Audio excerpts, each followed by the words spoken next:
kalau beliau harapan itu beliau bilang bahwa mudah-mudahan menjadi pemimpin ataupun bisa ganti Pak Kiai kita ini sebagai gubernur, itu tentu narasinya beda. Tapi beliau langsung menyebut Golkar.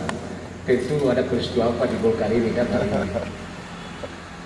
Jadi media yang terupdate dan terblow up selama 2 hari ini, menurut saya, bagi saya itu harus kita pahami konteks di mana orang-orang yang melaborasi pikiran kemudian melahirkan rekomendasi yang seperti yang terbaca hari ini. Saya itu melihat dan baca itu ketawa saja. Ketawa di mana orang-orang yang tidak mengerti, dia mengucilkan diri dari dunia yang luas ini.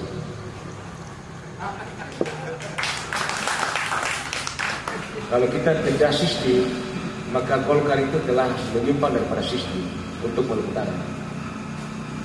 Saya wakil sekjen Golkar, tapi saya tidak mau mengganggu, biarlah proses itu. Ada tanda-tanda yang harus kita catat bahwa ini tanda-tanda musibah. Ketika melahirkan kebijakan yang tidak berada pada bingkai idealisme dan kebenaran, maka itu hanya menunggu kehancuran. Itu juga hadis juga. Sistem itu dibuat dalam rangka ini mencari pemimpin, bukan mencari ketua Golkar. Maka pemimpin itu dia bertebaran di seluruh komunitas masyarakat.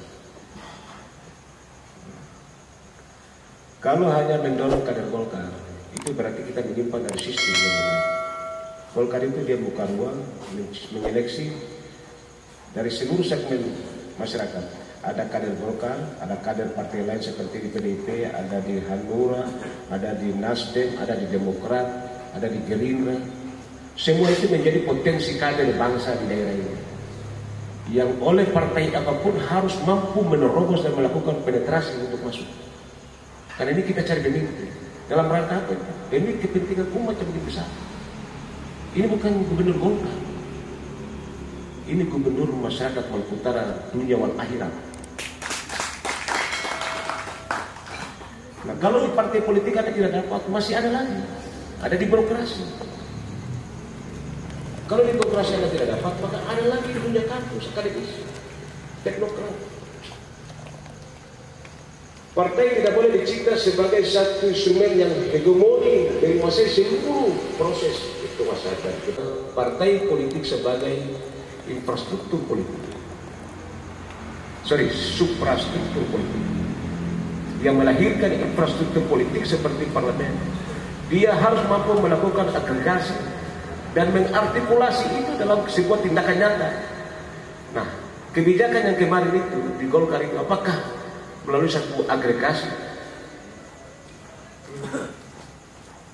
Kenapa wakil gubernur tidak masuk dalam rekomendasi?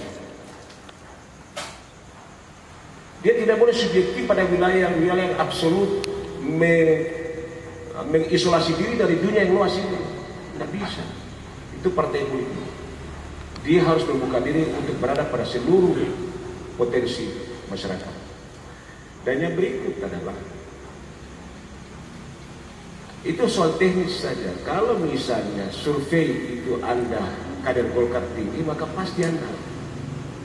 Sekarang kalau survei kader di partai A dan Golkar di bawah partai A, banyak pengalaman menunjukkan bahwa survei itu tidak bisa terkalahkan dengan penjaliman. Tidak pernah. Yang survei tinggi pasti kemenangan. Di mana-mana itu 99%. Jadi kalau kita menafikan pada kenyataan-kenyataan lain, itu berarti kita mendustai apa yang menjadi amanah yang telah diletakkan pada kita sebagai pemimpin di partai. Nah, kembali ke soal saya dengan Golkar. Tentu saya lebih memahami karena yang ketua yang sekarang ini, saya lebih senior berapa kali daripada yang ada sekarang. Saya lebih tahu tentang basic partai Golkar.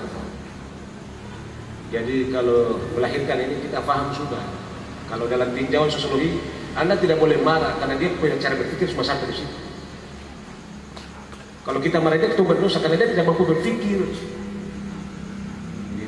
Jadi saya memahami biasa saja itu, tidak usah dipikirkan karena belum pada wilayah-wilayah lain, wilayah atas kuasa Tuhan dan lain sebagainya. Ini bicara tentang talenta manusia biasa. Jadi bagi saya menghormati keputusan itu penting. Jadi saya menghormati saja, karena di sini bukan akhir.